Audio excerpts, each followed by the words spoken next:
Hi, I'm DeAndre. Welcome to a special emotional edition of Talking Shit. For those of you who know the latest in Connecticut at the school shooting, 20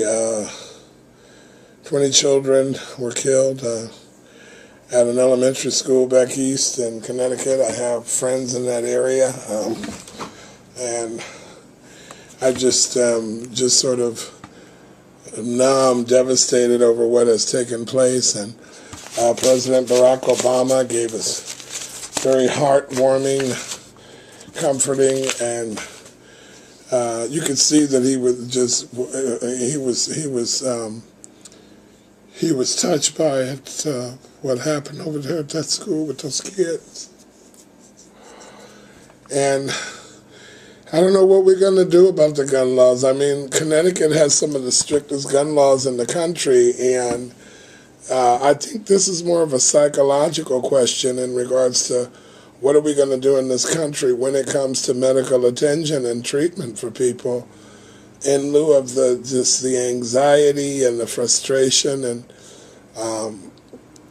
it's just a scary, frightening situation. Just knowing that all of the guns that were used, he got them from his mom, who he killed.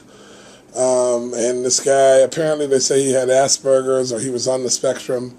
There's just a lot of loose information that is not really clear in some aspects. And my overall view on this and the take on it, I was around when Columbine went down. I've seen the Virginia Tech footage. I've been watching, and you know, I'm just really glad that the president is a human being, and he teared up, man. I've never seen him like that, except for when he was congratulating his team, and he cried openly, wept, and thanked those people. And yesterday he talked about how they were just little kids, and there wasn't a dry eye in the country. If you were watching that, you know, it didn't really matter.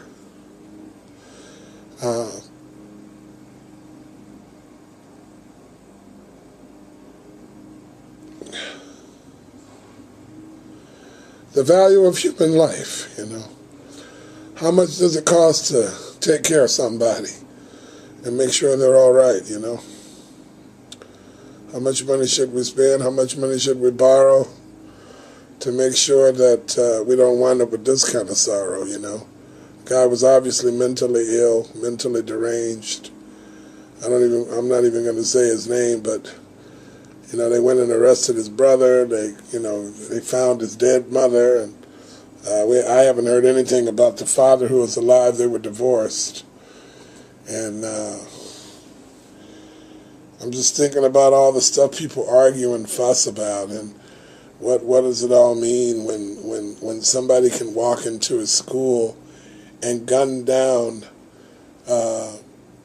kindergartners and first graders?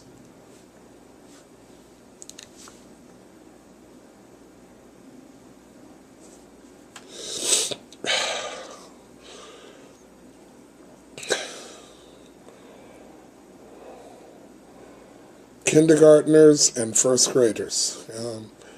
The school is the K through 4, and so nobody that was involved was over the 4th grade. And I mean, we know that anything like this to anybody is bad, and it feels awful.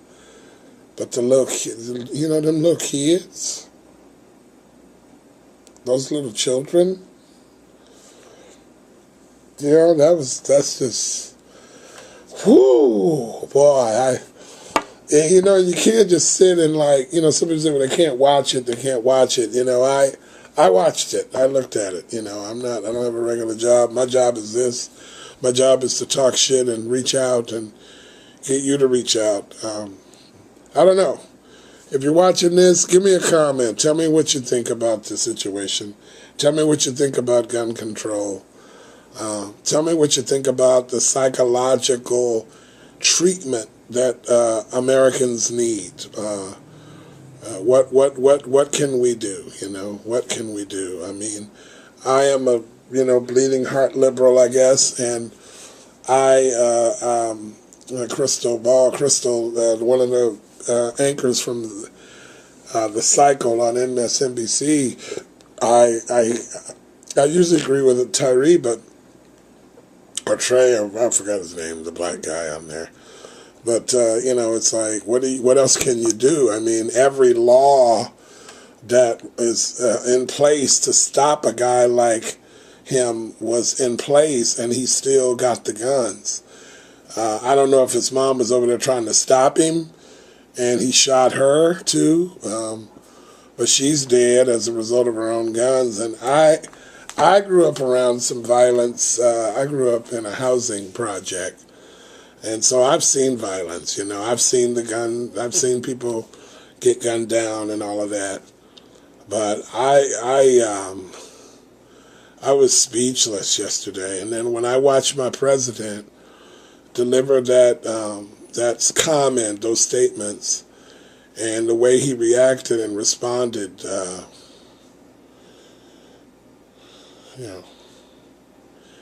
it's really, really, really sad. Yeah. Anyway, we have hope. I'd like to encourage everybody to pray for those family members, the 20 families that left that firehouse where they were told by the governor of Connecticut that if their child hadn't come yet, that child wasn't going to be coming at all.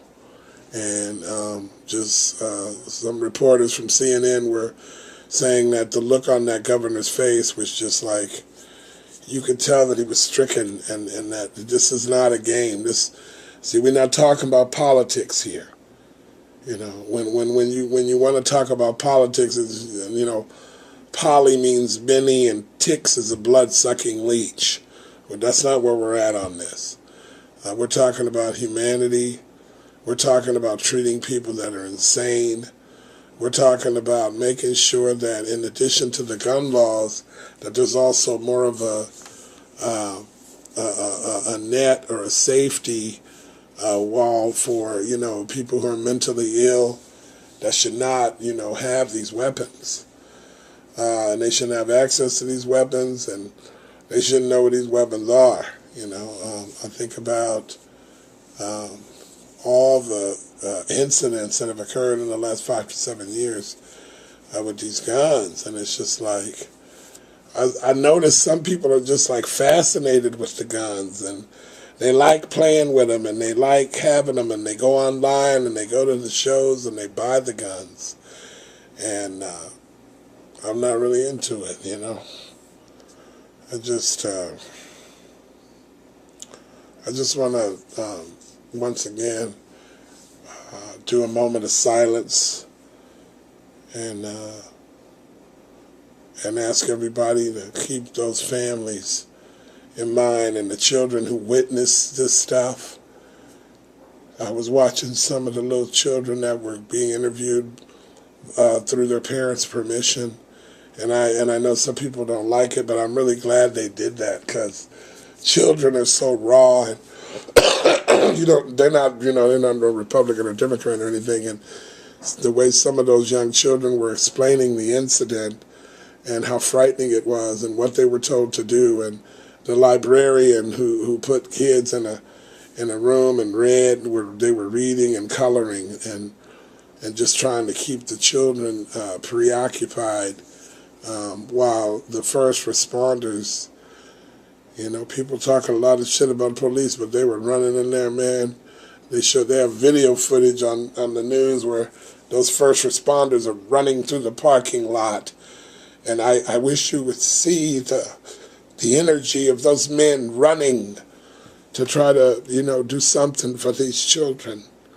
And then I have an eyewitness account of a woman who worked at the hospital through a friend of mine saying, they were waiting on the bodies, they're waiting to do the triage work. They're waiting in the emergency room, and they brought all the bodies dead, and all the kids were dead.